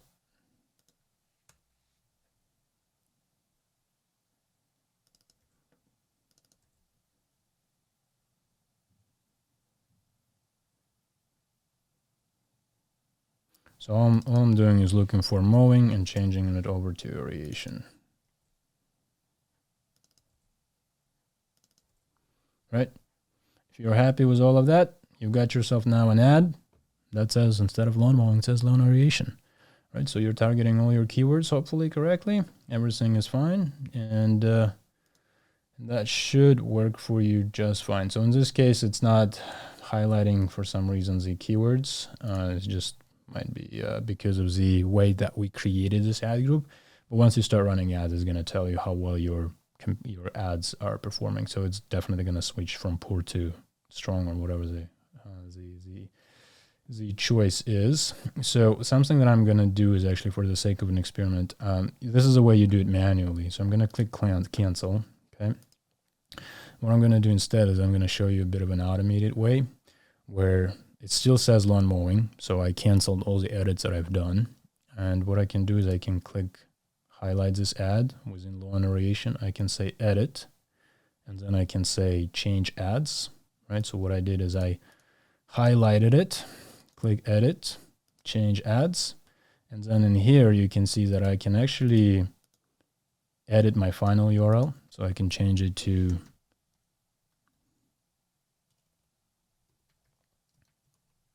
whatever that URL is where you want users to go to.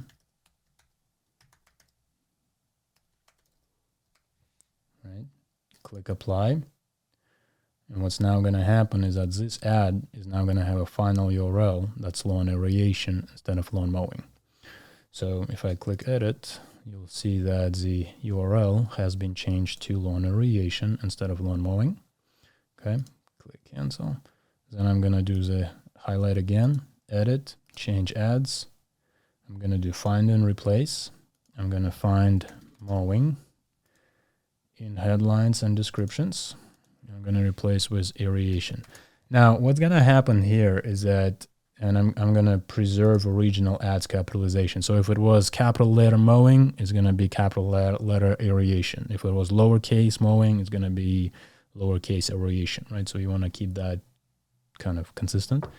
The one thing that's going to happen is that because some of your headlines are longer than 30 characters, when you add a word aeration, because this word is longer than mowing in terms of character counts or pixel lengths.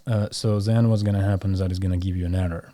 So we're going to, I would still want you to see that it's possible to be done. We're going to get an error, but you know, in some ads you will be able to do it, in some ads you won't be able to do it.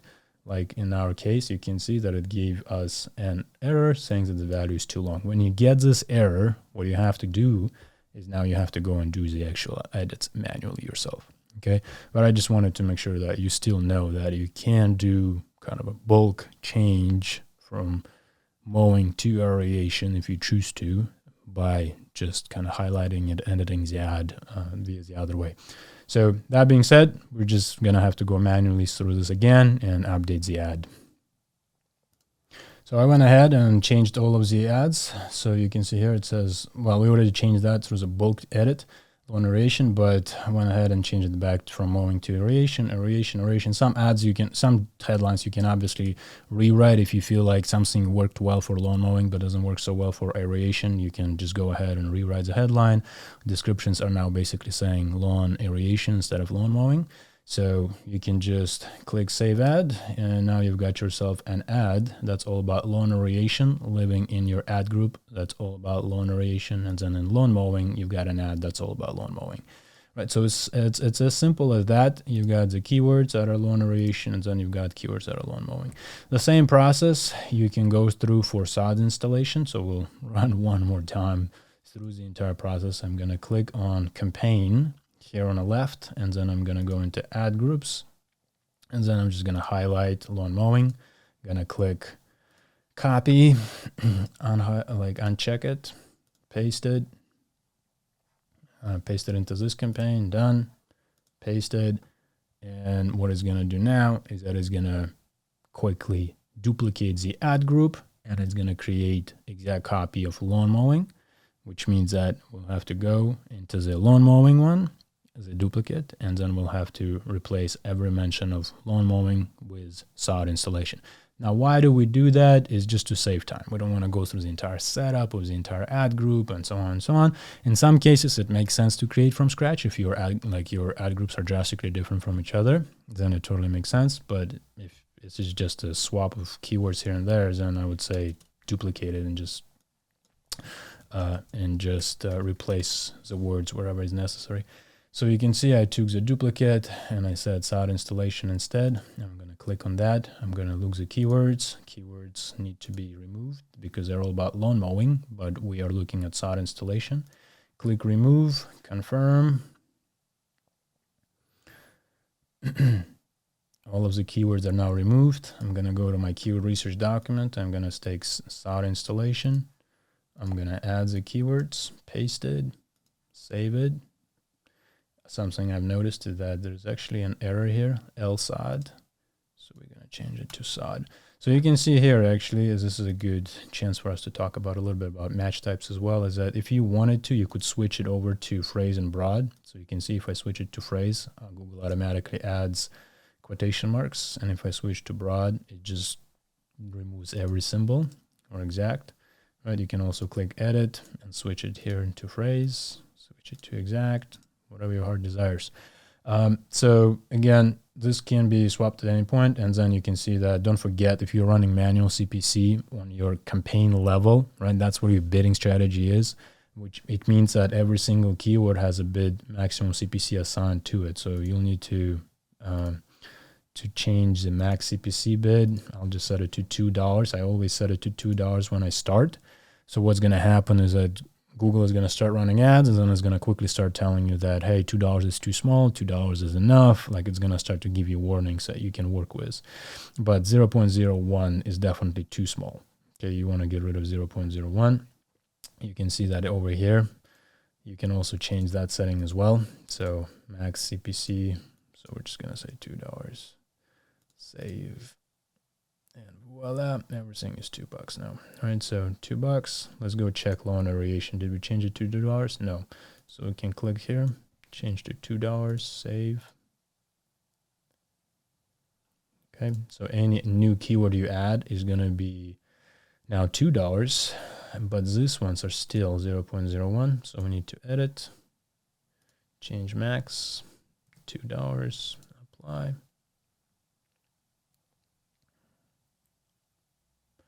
And now it's $2, right? So lawn mowing, $2, sod installation, $2. So keep in mind is that it's $2 per keyword per click, but your entire campaign, if you click on a campaign, the budget is $20 per day, right? So depending on how much volume there is, if there's like 1,000 clicks happening a day, you know, you're obviously going to get some clicks, but then Google is going to quickly tell you that, hey, there's a lot of volume there. Maybe you want to increase your daily budget. Okay, so that's just something to keep in mind as well. So here you go. We've got ourselves a campaign that's basically English Toronto Lawn Care Services. It's got 3 different ad groups as per our plan, original plan. Sod installation services, lawn mowing services, lawn aeration. 3 different services. All of them are targeting Toronto. All of them have English keywords, English copy, therefore EN, right? And if I go into my settings for my campaign, you can see that we're excluding 2 locations. We're targeting Toronto, and our budget per day is $20 per day, and our bidding strategy is manual CPC. Now that we have all our main components of the campaign actually created, so we've got our main campaign, the campaign itself with all the different bidding strategies set up, with the budget, with the geography targeting. We created ad groups for that campaign, 3 different ad groups. Each ad group has its own keyword set as well as its own ads. What we want to do next is we want to add some extra features to our ads. So what I can do is I can click on ads and assets and then go into assets and click on plus sign. And if you have created your account at the beginning, you added credit card information, all that stuff, then you will probably have business name and business logo kind of already set up. I'm not going to go through that. You can click on it. You can set it up on your own end. But what I'm interested in creating is actually Sitelinks first. So I'm going to create Sitelinks. And you can see here is that Sitelinks are essentially the links that you see below your main ad. So we created the ads where we had 15 different headlines that we needed to write and then 4 different descriptions. In this case, we can also add this extra links to show up under the ad itself. And it's not guaranteed that they will all appear. It's something that is up to Google. And most of the, I think 100% of the time when you see Sitelinks is usually when your ad is actually on top of the page. It's number 1 among all the other ads, right? So we want to make sure that we add it in, but then it's something for Google to choose whether they're going to use it or not. So what I can do here is I can say, if we're adding it on a campaign level, this is all for Toronto. So then we can say,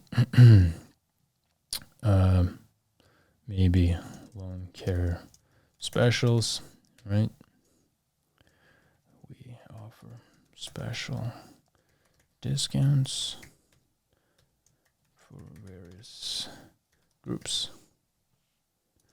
Learn more. Right, so we can write something like that, and we can put a URL. I'm just gonna stick to the example that I had, which is https www.example.com/ let's say specials or discounts, right? Discounts. So you obviously need to have this page. I'm just making stuff up on the fly here, but if you run some kind of specials or discounts, you can add this page in here. So you're trying to get people to click on this URL to go and check it out. You can also add something like contact us. Not sure about our services. Reach out to us today to learn more. And then I'm going to take the website URL that actually works. And let's say it's contact us. And then another site link might be, where are the site links can there be? So get free estimate now. We provide quotes online. Get yours within 5 minutes. Then I'm gonna say .com/quotes. And maybe let's put about us just to keep it simple.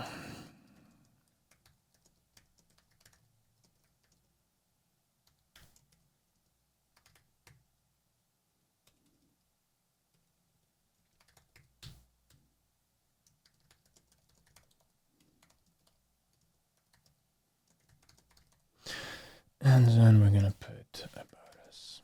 So you get the idea, right? So we went from not having anything under the ad to now having extra links below the ad. So I definitely recommend you to try to do the same. So the minimum you want to have is 4 site links. Site link number 1 here is discount. Site link number 2 is contact us, then an estimate, and about us. What I do usually recommend for all our clients as well as for my own businesses is to add site links that actually drive people to pages where they can convert or buy something from you. So about us is not something that's ideal, right? So they can go to a page and learn about your business, but I would typically want to bring them somewhere where there's actually a lead form or a phone number of some kind for them to reach out. Now, this is 4 that I filled out. I do recommend you to fill out as many as you can. And in this case, Google is giving you the option of creating up to how many? A lot. So it keeps going. So create as many as you can. Right, add them in, and what it's gonna do is that it will give opportunity to Google to actually test different combinations and different site links and see which ones are generating more clicks. Right, so if they find that winning combinations, they're gonna be showing that combination more often. That's always a good thing. If something is working, why not to show it? Right, so give Google as many of those as possible. That being said, if you're running a local business, you're probably not gonna have that many pages to add. Sometimes you can just create a page for the sake of a site link as well. I've done that in the past. You just have to be very intentional about it. Whether it's maybe a seniors discount page, it might be a whatever low income family discount page if you're targeting that audience, right? So there are lots of different ideas. Maybe some kind of a subscribe to our newsletter, get a free gift site link as well, or just service pages, right? You could create those. So click save, and what's going to happen now is that Google is going to show you all the site links that you created. Obviously, I created only 4, but you want to go and you want to create as many as you can. Now, we're not done yet. So the next thing that you want to do is you want to click plus and then click on callouts. So this is actually text that will appear under your main ad. So you can see we have site links, but now we can also add callouts. So let's say a good call out could be 20 plus years of experience.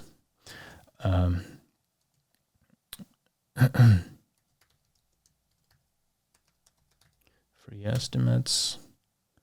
If you're running a e-commerce business, you can say free shipping, or for a local business, 24/7 local support.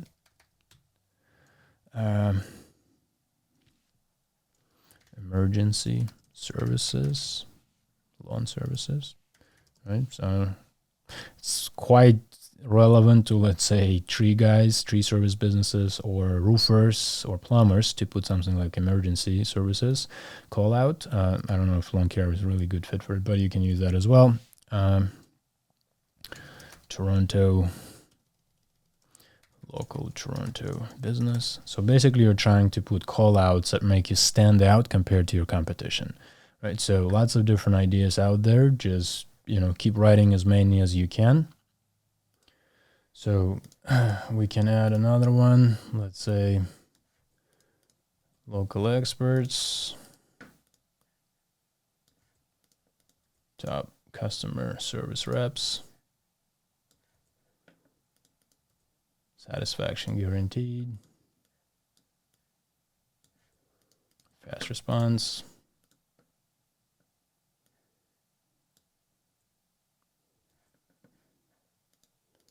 let's say competitive prices, If you offer financing available.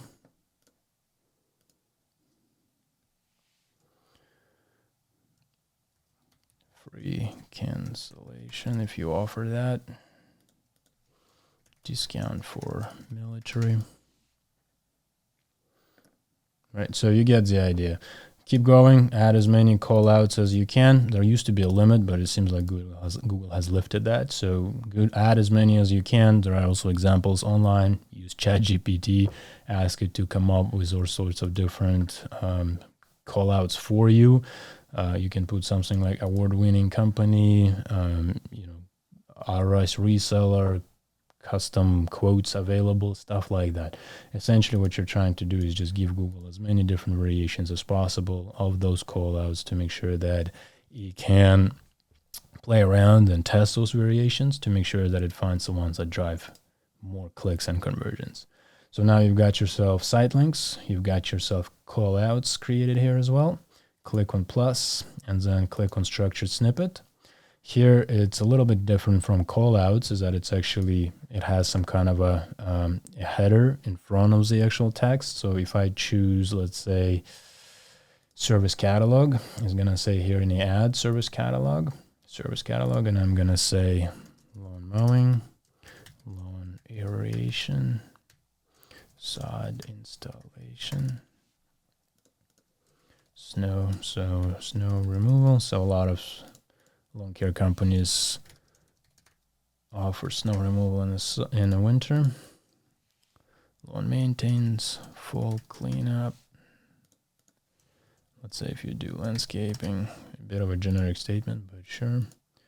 Fall cleanup, spring cleanup, right?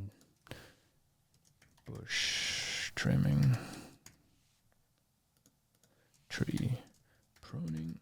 All right, so just list whatever services you offer. You can see that Google is going to sometimes add them, sometimes not, depending on whether it feels like it's a good combination for it to have any ad, if it drives more conversions or more clicks, as I mentioned.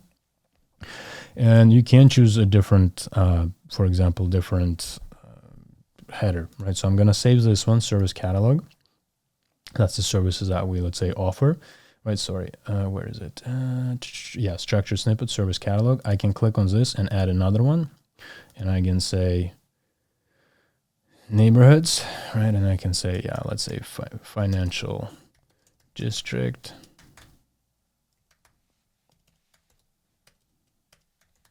I'm going to say downtown, North York, uptown. I'm just making stuff up, but Middletown, Lansdowne.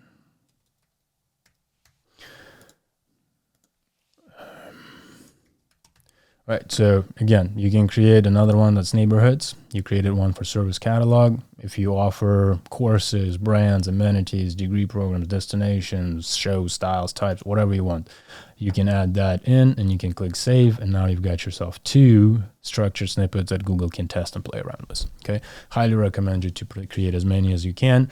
Obviously, with structured snippet, it makes sense that you create 2 separate ones. If you add new ones, site links or new callouts, it's going to appear in the list under site link or under callout.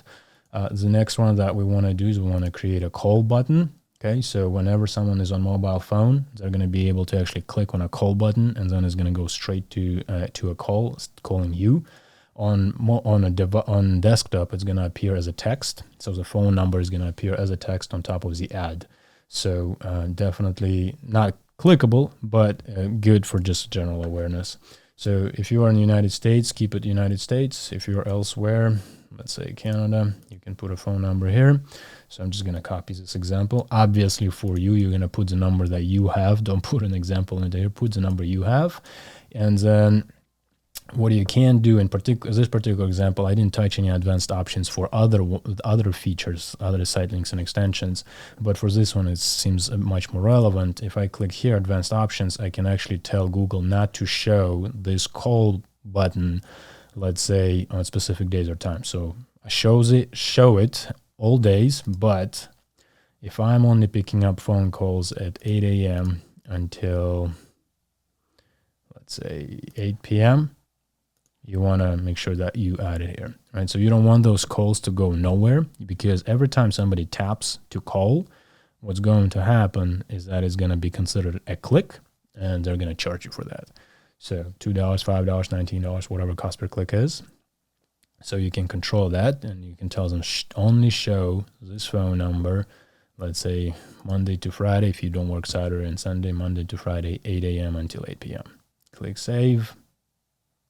And now you've got yourself a phone number, and then click plus, and we're going to add a lead form, right? If we want to, we can also show a lead form. It's going to show up in here in the ad. It's going to say learn more, call to action. So I don't know if I like this one. You can play around with it. Basically, it gives you fields that person can fill out, the name, the phone number. If you wanted to, you can capture that, right? So you can see how it looks like. Basically choose the fields you want them to fill out, but that means that they never visit your website. Okay, so it's a neat feature. Once they submit the form, it takes them to thank you page. You can put a call to action like visit site, and then tell them to go somewhere on the site, but Google wants them to continue searching on Google. So I prefer people to just click on the ad and go to my site and then complete a form there. But that's because our websites look good. They're easy to navigate on both desktop and mobile. So if you're not so certain about your site, it might make sense to put a lead form on your ad and get Google to complete the collection of the actual submissions, lead form submissions. Location is something that you would basically connect your business profile to Google business profile. This account obviously doesn't have anything attached to it. No GBP was created purely for the sake of this video. So if it was managing any accounts, any GBP accounts, they would appear here. You could connect them, and then you could get people to, let's say, check into your GBP, Google business profile. You could show them where your address is, right? Let's say, I think if I do, yeah, here you can see that it appears as 2 locations nearby. People could click on it, and then it would show them the 2 GBPs that the business has. Again, you just need to make sure that the email address that you're using for this particular Google Ads account is actually the same email address as your GBPs, and then you can connect the 2. Affiliate location, if let's say if you're a e-commerce brand of some kind, and you also sell your products at Walmart or somewhere in actual brick and mortar stores, those are considered to be affiliate locations, so you can drive people to those stores for them to go and buy your product, right? If you own an app, you can let people download an app, but the other ones are more tailored towards e-commerce, like prices and promotions, where you can actually list your prices for your services or products, and then promotions if you're running any promotions in your business. I'm not going to go into those because those are not the ones that are most common for local service-based businesses. If we do a separate video on e-commerce, we'll show that. But other than that, this is pretty much it. You've got yourself ads, you've got yourself structured snippets, you've got site links, call outs, and call button. So it's pretty good. Once you start running your ads, something that Google will also make available to you is to add images.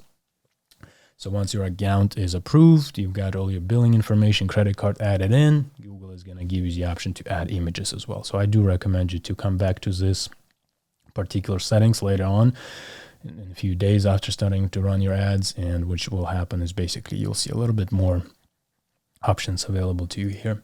So this is the extra stuff that I would highly recommend you to add to make sure that you have on in your campaign and set up properly. Now, the one thing that I didn't talk about is if you do add a new call out or a site link or a structured snippet, what you can actually do is you can choose whether you want to add it across the entire account. So remember, account level, campaign level, ad group level. You can add on account level, which means that every single campaign you create will use this structured snippet. And so let's go back to, let's say, the one we created here. I edit it. So, oh, we can't actually edit it now. So what I have to do is if I click a new one, let's structured snippet, it basically will give you the option to add it to the entire account, which means that all of the campaigns are going to use the structured snippet. If you add it to a specific campaign, it means that all the ad groups within that campaign are going to use a specific structured snippet. If you want to, you can add it to a specific ad group only. So why does that matter?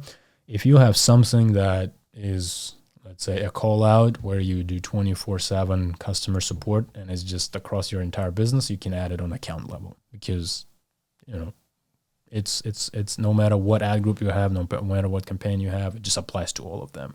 However, if you offer 24/7 support only for your roofing services but not for your lawn mowing services, then what you will want to do is you want to make sure that your campaign that's for roofing only has access to 24/7 call out and not the one that's lawn care.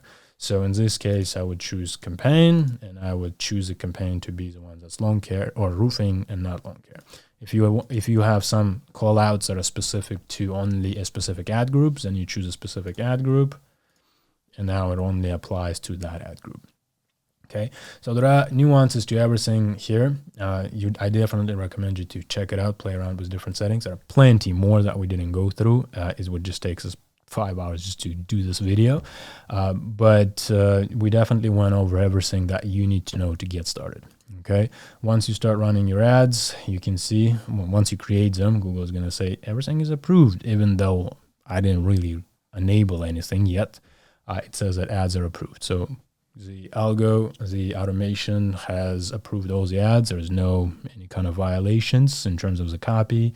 Everything looks clean, and now all I have to do is just click on here and enable it and start running it, right? So once it's green, you can see green light here on a campaign. It highlights. It becomes, instead of being kind of graded out, it becomes white, full white font. And then if I pause it, it's graded out. So I can enable a campaign. If I feel like a certain ad group is not performing, I can always pause that ad group, right? Or if I feel like a certain keyword is not performing, I can also pause it or remove it, right? I usually would pause something instead of removing it, just for the sake of history. But other than that, at the beginning, everything needs to be enabled. All the ads need to be enabled. All the ad groups needs to be green. And then campaign overall needs to be green. And once it's all green, it starts running and it starts spending $20 a day. There you have it, folks. Those are my tips for creating Google Ads for small service-based businesses. For follow-up videos on bidding strategies and more advanced Google Ads tactics, make sure to subscribe. And if you have any further questions or would like to work with us, please visit our website, authorityfactors.com. And I'll see you in the next one.